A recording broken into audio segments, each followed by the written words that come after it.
really excited to review this phenomenal 2003 Porsche 911. This is a 3.6 litre GT3. These all came in a 6-speed manual and in coupe format with a 2-door. And yeah, a little bit of insight to the 911. This generation, the 996, was offered from 1999 to 2001, the 996 Gen 1, and the Gen 2 was offered from 2003 to 2005. So this being a facelift car, had a few technical modifications and sort of appearance features, which sort of, improved the car a little bit. And yeah, this one's finished in basalt black metallic, which is an absolutely stunning looking colour. This one's got 4 owners, which is relatively low for the age. And yeah, you'll notice at the front here, you've got the revised teardrop headlamps in replacement of the older fried egg headlamps with orange indicators at the bottom. So obviously looks a bit nicer. And yeah, really lovely. You'll notice the front bumper or a front splitter is actually redesigned. The aerodynamics on the 996 Gen 2 were considered to be a little bit better and more improved than the older car. And the 996 Gen 2 is thought to be one of the most desirable and sort of one of the greatest 911 GT3 models ever made. This was considered to be sort of a foundation or a formula of what came after, being the 997, the 991, and the 992, which is absolutely insane. This was the first AP GT3, so it was designed by Andy or Andreas Preuninger, who sort of managed all the GT3s from then on onwards. And yeah, you've got the 18-inch GT3 alloys, which were in replacement of the older sort of sport design alloys. You'll know they're very distinctive as they have the split rim sort of screw and nut and bolt style. I think these wheels look better because the sport design alloys on the Gen 1s were offered on basically on all Porsches. You could just have a base Carrera 2 with the sport design alloys, but these ones are very distinctive only to the GT3 models. You'll know straight away it's sort of a 5 twin spoke design. And yeah, you've got red calipers.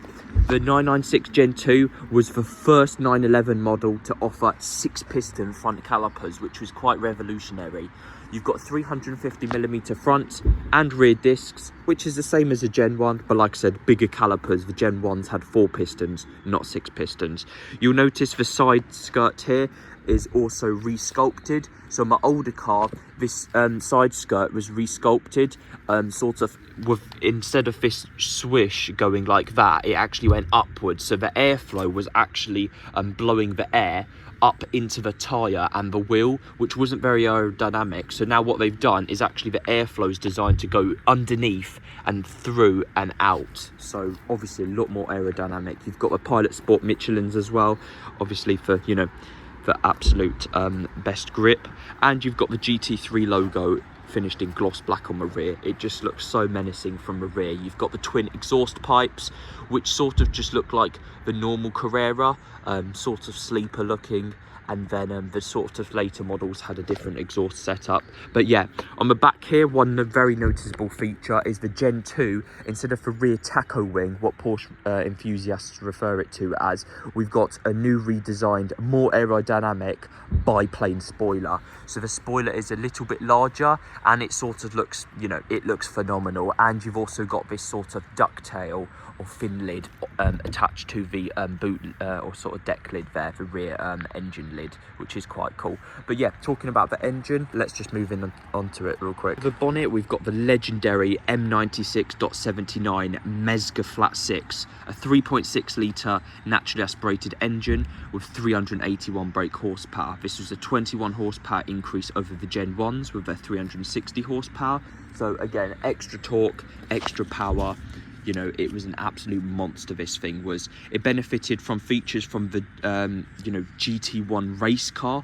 So that included forged pistons, titanium com rods, nitride coated crankshaft, a closed deck block design, which obviously strengthens and increases the rigidity of the engine block, and Nickel coated cylinder liners. So these weren't prone to bore scoring at all. They were absolutely bulletproof, and they also had an oil fed plain IMS bearing. So the IMS bearings were also bulletproof in these. If you do want to buy a 996 or 997 Gen 1 engine, make sure you go for a GT3 or a turbo engine, as these were absolutely bulletproof Mezger engines. It also featured dry sump oil lubrication, an increased rev to 8,200 RPM over the standard 7,600, and also you'll see when we step inside, the gauge cluster actually had to be increased because it just revved so high. And obviously, yeah, it was absolutely insane. Yeah, dry sump is absolutely crazy, and you know, bulletproof engine. They're absolutely phenomenal cars. Many people considered the IMS bearing or the IMS shaft cars to be the best sounding cars. This was sort of the last, well, obviously the 997 Gen 1 as well was the last of the best, really, and these are considered among enthusiasts one of the, or if not the best 911 ever made, the GT3. And yeah, on the interior here, we have the optional carbon fibre sill kick plate with the GT3 logo, and this car's options with sort of a touring specification. So you've just got to be full smooth finish leather black seats with perforating and two-way electric adjustments. There was an option for the Club Sport pack at no additional cost, which gave you a big fat roll cage in the back. And it also gave you the iconic elephant ear bucket seats, which could either be lined in leather or Nomex, which was heat and fire resistant material for when going on the track. But obviously this is sort of a touring spec car. It's never really been on the track at all, this particular example. So it has very comfortable seats. And I mean, back here we have a fully Alcantara lined rear interior with no back seats. The GT3 was designed to be overkill and save so much weight. The engine was even, you know, they even saved 5 kilos off previous sort of pre-facelift car, the Gen 1. You've got the GT3 logo on the back there. Embossed in its sort of GT silver logo or white there, which is really cool. And rear speakers as well with this clear glass. And yeah, just absolutely lovely. You've got electric mirrors as well. And to start up the legendary car, you grab the key with one button for unlocking and locking the car. The front, funny enough, there's no rear engine compartment button, and yeah, you just turn it straight on. You've got that iconic IMS shaft noise. What makes the sound so distinctive is because there's obviously lots of gears and mechanical components in the IMS shaft and sort of chain driven system, and it just makes a very distinctive noise. These flat sixes are phenomenal. There's no other car which I can really describe drives the same and feels the same. It's a very unparalleled experience. The Gen 2 also gave us some very subtle features, such as electromagnetic boot latch systems. So these are electronic, so when you pull on it, it's electromagnetic. Obviously it releases, the front has to be unlatched, the rear is already unlatched, which is quite cool. And we have an addition of a glove box, which funny enough, the Gen 1s did not have a glove box. But yeah, in addition to saving weight, we do have speakers on the dashboard here, but they have removed the speakers in the door cards to not only save weight, but you know, obviously they have also done reduce the sound insulation in the doors, so they are very lightweight, the doors. You know, you do hear, I'd say, almost an equal amount of road noise. They are quite noisy either way, to be honest. But yeah, on interior, apart from that, nothing else too crazy, apart from this 9,000 limited rev gauge here instead of 8,000 on the older car. And yeah, you've sort of got a pixelated dials, you've got your temperature gauge, and I think this is your oil pressure as well, which is quite cool. So it is a proper race car. You've got your battery voltage there, your fuel gauge. It's all analog really. What I like is this digital speedo as well. I do like digital speedos, but again, an analog speedo there to combine with that. You've got a 6-speed manual, so again, quite cool. Some cars came with a 5-speed, like some 911s of different generations, but a 6-speed is definitely my favourite. And you've got the GT3 logo embossed onto the handbrake, which is quite cool. You've also got electric front windows, and obviously these switches are blanked off. The Boxsters also have this because they don't have rear windows, but the 911 obviously doesn't have sort of, you know, rear windows which work because there's no rear seats or anything. You've got a lockable front compartment here as well, and this sort of magnetic phone holder, which is quite cool, you know, because obviously these things are quite rudimentary. You had an option between well, it had the optional extra of the electronic climate control and the Porsche CDR23 radio. These could be deleted at a no cost option, so you can have the communications deleted with the speakers and stuff, and have no radio, but this one does have a radio. You couldn't get PCM navigation on these, as you know, they wanted to save weight ideally, and you know, it's very heavy to install the DVD navigation module and CD drive, the CD changer everywhere in the front, and you know, the whole unit there. And this one's also got the optional guards red seat belts as well, which are quite cool. Definitely just elevates the cabin a little bit. And you've got some storage in the sort of door cards here, along with leather padding, which is quite cool. You know, you've got leather here, leather on the dashboard, smooth finished stitched leather everywhere, and again, air conditioning with electronic climate control, quite luxurious. You've got electric central locking, rear heated windscreen, 2 cup holders. You press once for 1 cup holder, pull this out for 2. And yeah, like I said, CDR radio and your sort of system here. I think this is the first car, the first 911 to use the electronic oil dipstick. So you have to measure the oil from here, which is quite cool. This might also have a dipstick. The box I just reviewed was quite funny because it had a dipstick and an electronic measurement system, which is really funny. And yeah, just overall an absolutely crazy car. It really does sound the part, and it's a very analog feel to driving the car. You know, it is crazy. But yeah,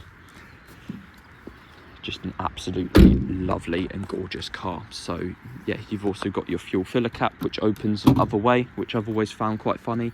And if you just look at the headlights, they look like brand new almost. The condition of this car is just like so pristine for 22 years old. It's crazy to think, really. Yeah, and under the front here, you don't really have too much. You do have quite decent amount of storage, a very deep frunk obviously, and with the 911s they do have the engine fully in the back, so there is no rear boot, to be honest. There's no real compartment, there's just the engine lid and the engine. You've got your washer there, your power steering, and then you'll have your coolant in the rear part there. And yeah, just an absolutely phenomenal car. Let's just take it in for a test drive. Hey guys, today I'll be test driving the GT3. It is an absolutely overkill car, and you know, quite crazy. You know, phenomenal car. It's been really fun to drive, really enjoyable. I can see why a lot of enthusiasts think this is, you know, one of the greatest 911s made in terms of sort of the GT cars. But yeah, let's just give it a quick start up. Oil temperature and pressure up.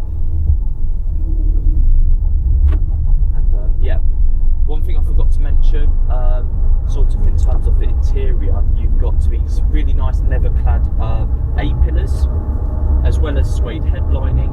But quite important feature is the 996 Gen 2 didn't come with PSM or any ABS or traction control. PSM was Porsche stability management, so there's no stability control, no traction control, and no ABS. So it does take nerves of steel to drive this car,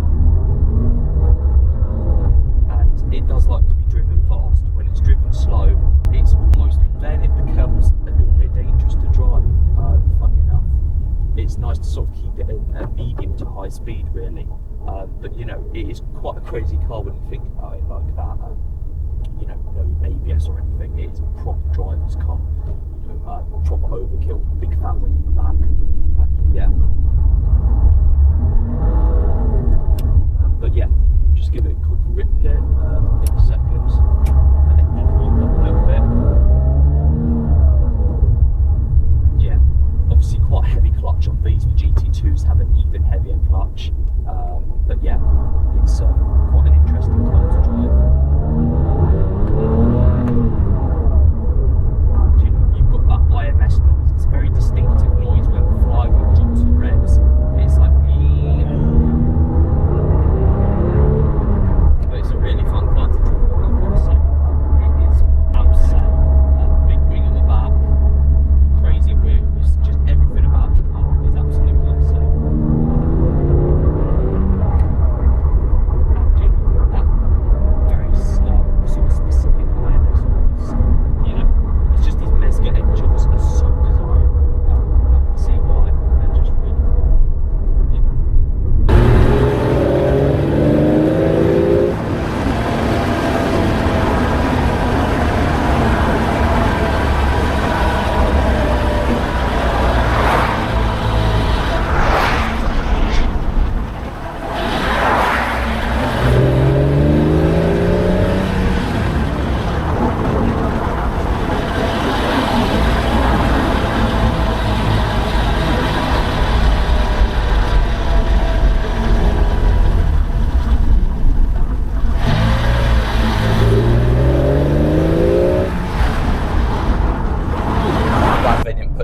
Tiptronic in them, because frankly, who would want a Tiptronic 5-speed in a GT3? And yeah, the brakes are very adequate. 350mm steel discs. I think PCCBs were optional. Like I said, this car had the seat belts. There wasn't really much spec you could get on them, and like I said, the Club Sport Pack is an optional extra, but some people don't really want that. They just want a sort of chill car to drive with the leather seats, which are quite comfortable. The bucket seats, after a while, they can start to, feel not as comfortable, and you've got the harnesses and stuff on some models. Normally a passenger seat comes with a harness, obviously. But yeah, the aerodynamics were greatly improved in Gen 2, from the seals to the bumper to the spoiler. It wasn't just one thing they did, there was multiple things they obviously altered to improve the performance of the car. I think the Gen 2 is probably one of the best 911s made. I especially like the redesign of the headlamps, the clear indicators. It really just it makes the front end look a lot more aggressive and cleaner at the same time.